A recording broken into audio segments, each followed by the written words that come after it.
Arturo, encantado de recibirte aquí en el programa. Muchísimas gracias. Reto siglo XXI, vicepresidente de la Cámara de Comercio, un gran industrial, a su vez comerciante, porque todo. Estabas contando que exportabas a todo, no solo a Centroamérica, sino a muchos países del Caribe y Sudamérica. Y estás muy contento de que este gobierno haya tomado en cuenta la apertura de un tratado de libre comercio con el Pacífico. El Pacífico es el mundo. Claro que sí. Porque ya estamos hablando sobre todo las economías que están creciendo mucho en el Asia y algunos países suramericanos que son importantes. Y vos realmente sos un industrial que has logrado no solo pasar esta crisis tan complicada, ahora es otra crisis, pero en el 2020 fue bien difícil, ¿verdad? 2021 también, porque fue un crecimiento de la demanda y un problema de abastecimiento y un problema de logística. Y bueno, todavía no ha desaparecido la pandemia, ¿verdad? Seguimos ahí, Seguimos allí. Tenemos un nuevo gobierno en Costa Rica. Todo el mundo ha sentido que ha habido un cambio importante, ¿verdad? Sobre todo estilo de mando y de gerencia. Sin duda, sin duda. El presidente es más directo, no se anda una con forma muy distinta de hacer las cosas. Sí, y ojalá que tenga éxito por el bien de Costa Rica. Yo tengo algunas diferencias, sobre todo una cierta preocupación con todo el asunto de la prensa escrita, ¿verdad? Aunque no es directamente la nación, pues lo afectaron en otras cosas. Pero eso creo yo que va a haber una rectificación y se va a corregir rápidamente. Ojalá que haya un espacio para que se puedan enmendar algunas medidas que se tomaron. Eso es diálogo, nada más, es buscar primero que el Ministerio de Obras Públicas, de Transportes le permita el acceso para construir esas 4 vías directamente porque es una actividad importante. Hay un sector grande del campo ¿cómo se llama?, del espectáculo, que son mucha gente, ¿verdad? Y yo creo que y Viva tiene un montón de condiciones muy especiales que posiblemente no se pueden a corto plazo. Pero bueno, yo creo que ahora venimos a hablar un poco de todo un poco, porque todo un poco. Ya me habló como de 5 temas y aquí me los voy memorizando todos, porque eran muchos. Bueno, primero que todo agradecerle por permitirme formar parte de este programa. Y sí, efectivamente, soy el vicepresidente de la Cámara de Comercio, pero también soy empresario. Ya yo tengo aproximadamente 20 años de estar en el sector privado. Es a donde siempre me he desempeñado. Y sí, esos han sido 2 años muy complicados para todo el sector privado en general, definitivamente a causa de la pandemia y a causa de todo lo que sucedió posterior a la pandemia. Lo que sucedió en el mundo, resultado de una pandemia, fue gravísimo en el 2020 porque provocó de que muchísimos sectores de la economía costarricense se tuvieran que prácticamente detener.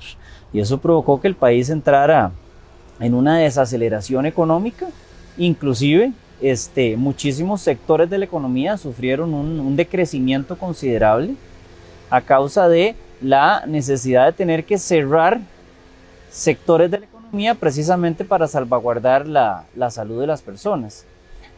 Y yo no lo niego de que el 2020 fue un año complicado para nosotros, porque por supuesto Eagle, que es la empresa que yo dirijo, que nos dedicamos a lo que es la fabricación y la comercialización de accesorios eléctricos, nuestro principal canal de distribución son las ferreterías, de aquí de Costa Rica y de todo Centroamérica y el Caribe.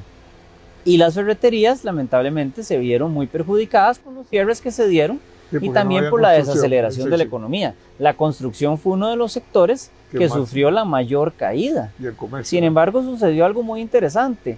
Una vez que empezaron a permitirse las reaperturas de estos sectores de la economía, se empezó a generar una demanda extraordinariamente alta y se empezó a dar lo que muchos economistas prevían en aquel entonces, y era un famoso efecto rebote. Entonces sufrimos una gran caída y luego tenemos un incremento de la demanda para llegar a niveles muy similares a los que teníamos antes. Y eso definitivamente se dio en Costa Rica. Por lo menos rescatamos lo que perdimos en el 2020. ¿no? Por supuesto, se dio en Costa Rica y se empezó a dar en el último trimestre del 2020.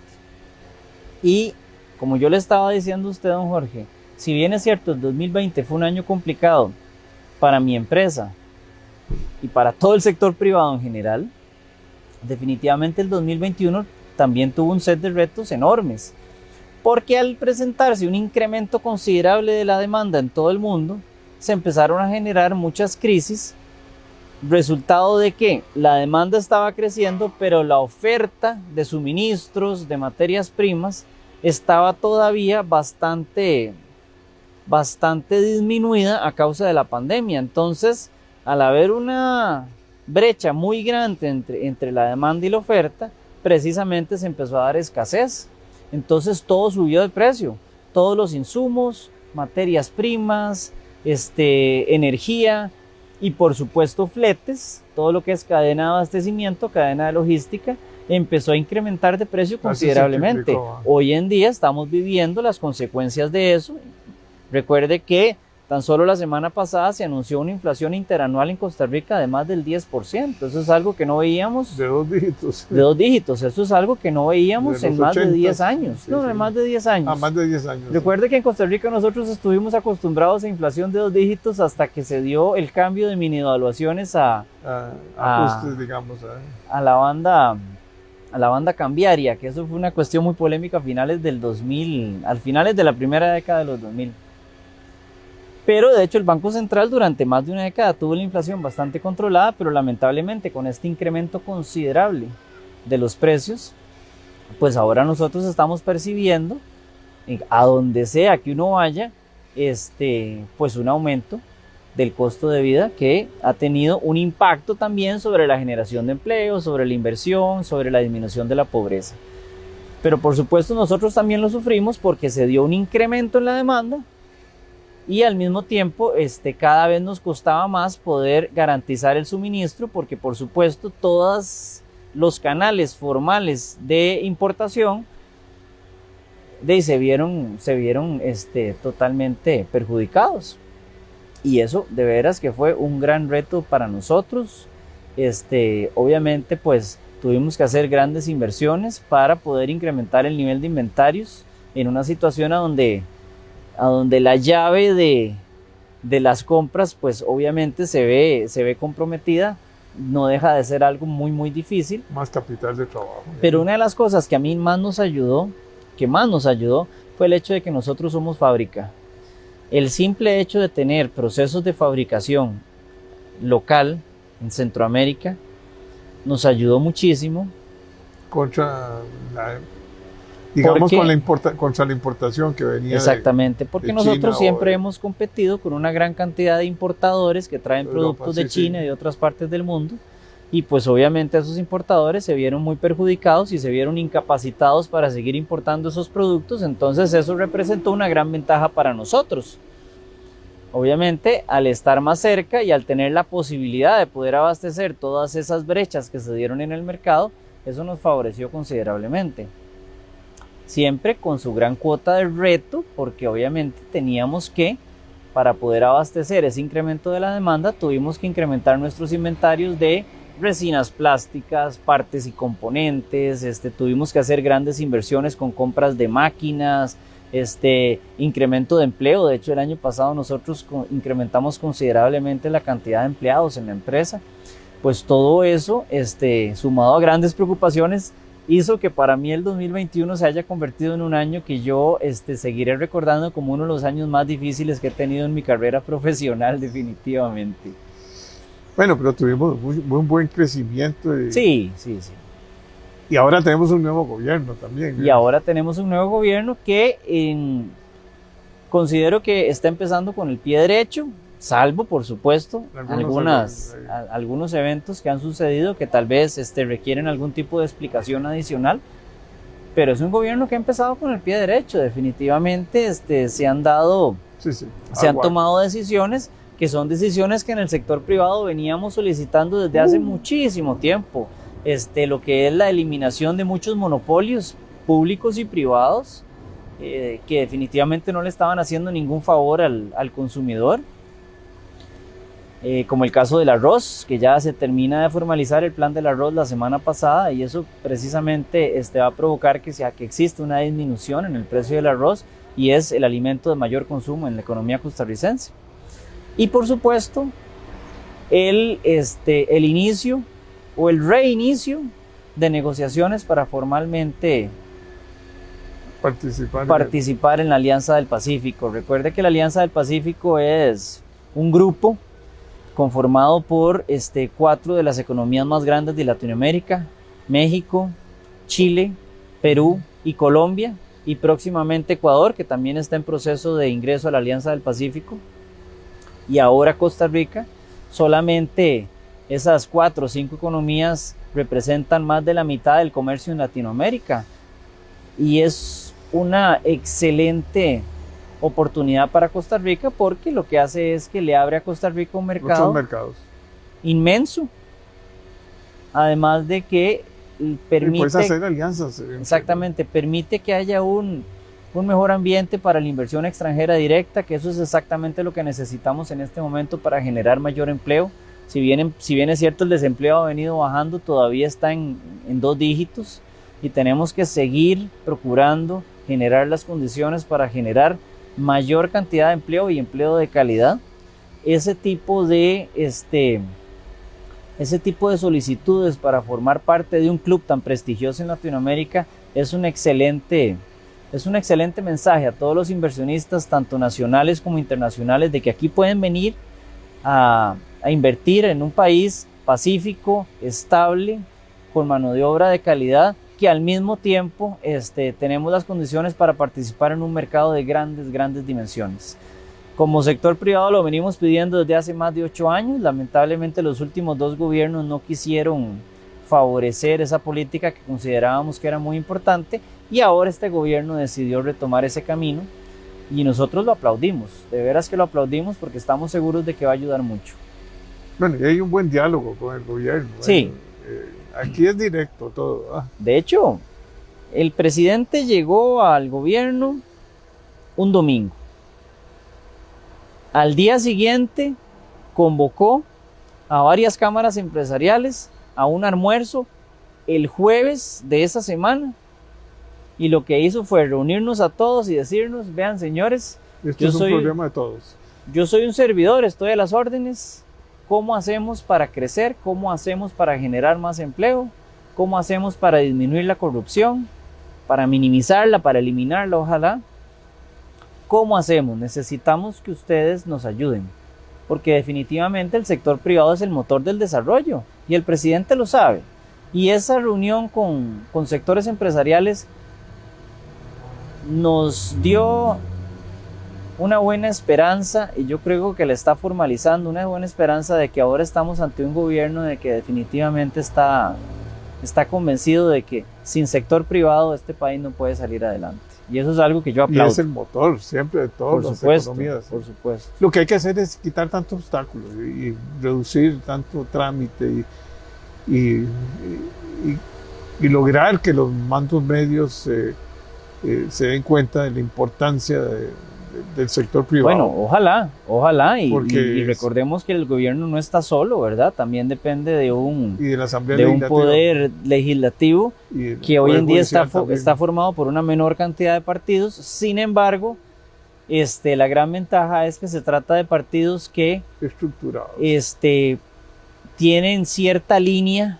similar a la de este gobierno, en muchísimas políticas públicas, y eso es algo que podría favorecernos, especialmente durante los primeros 2 años. Creo que se pueden generar grandes alianzas para poder sacar adelante planes muy importantes para el país. Y yo digo durante los primeros 2 años porque usted sabe que después del segundo año se acabó la luna de miel, y entonces empiezan los intereses políticos de tratar de alejarse del Ejecutivo, precisamente para que no lo vayan a ver a ese partido como un aliado del gobierno en las próximas elecciones. Entonces yo siempre he creído que si se van a dar los grandes cambios en este país, con el favor de la Asamblea Legislativa, se tienen que dar en los primeros 2 años, porque ya después del segundo año es algo más difícil. Es algo mucho más después difícil, es cuando ¿verdad? se implementa, básicamente. Sí, claro. Bueno, ahí te invitaría para que sigamos conversando. Claro, con El muchísimo sector gusto. comercial y el sector industrial y todos los sectores productivos de este país son importantes, o sea, Por supuesto. y lo que hay que hacer es, si estamos optimistas, ¿verdad? La gente invierte, se vuelve a reactivar el país y salimos de los problemas serios que tenemos. Ahora estábamos conversando con gente que uno quiera cambiar el uso de las benditas parcelas agrícolas para darle Sí. un poquito otro cambio y hablando con Gloria también de Navas sobre el asunto de seguridad, que eso es importante. A mí la seguridad me tiene muy preocupado. Y el otro es el problema de educación, ¿verdad? Que el apagón.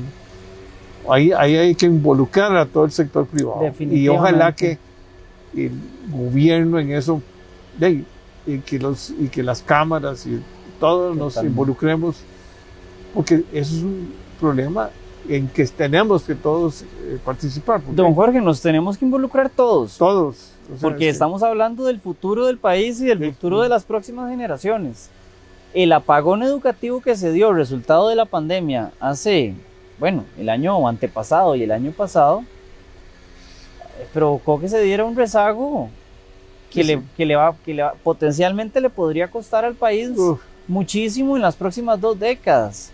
Hay que hacer un gran esfuerzo para tratar de minimizar ese daño. Cuando tuvimos la crisis de los 80, o sea, y esto es un problema de todos. Se sale la mayoría de los muchachos de la educación formal y no vuelven, o sea, claro. Y ahí hay otro. Entonces eso incrementa la pobreza, tiene una incidencia sobre la generación de empleo, porque definitivamente dentro de unos años o tal vez en unas décadas va a ser mucho más difícil poder seguir consiguiendo empleos de alta calidad, porque una buena parte de la población lamentablemente sufrió un rezago a nivel de educación. Por supuesto todos los problemas sociales, ¿verdad? Esto perfectamente podría incrementar la violencia, podría incrementar la inseguridad, podría incrementar la delincuencia, y eso es algo que se tiene que trabajar muy fuerte. Considero, a pesar de los grandes retos en el corto y mediano plazo que tenemos en lo económico, si usted me pregunta a mí, el principal reto de este gobierno es de qué manera podemos minimizar ese apagón educativo, porque eso va a tener una incidencia muy grande en las próximas décadas, muy, muy grande. Bueno, Arturo, ahí nos vamos a ver. Bueno, don Jorge, aquí con todo gusto. Muchas gracias, encantado. Gracias a usted.